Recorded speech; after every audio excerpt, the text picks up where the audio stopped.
Hi, thanks for joining me today for the sunflower oil pastel tutorial. I'll chime in. Please keep your eyes on the box for the colors as I will just walk you through as fast as I can.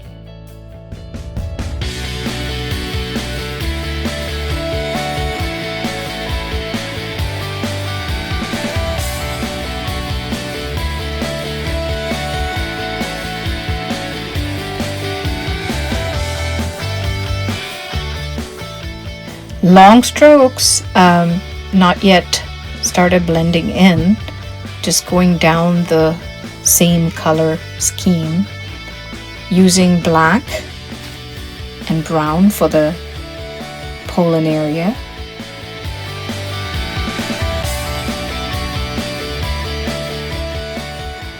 A little bit of white to bring in some brightness to the middle of the flower.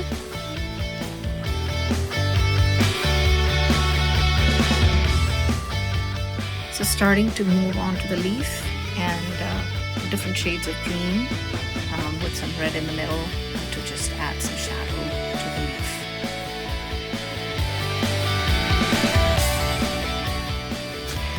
Thanks again for joining me and creating this beautiful sunflower. This is my thank you for my 50 wonderful subscribers, and the red that we're doing here adds depth to the flower. And when you have buildup, this is the way I've removed mine. There are many ways, such as wiping off a tissue. Thanks again and have a great day.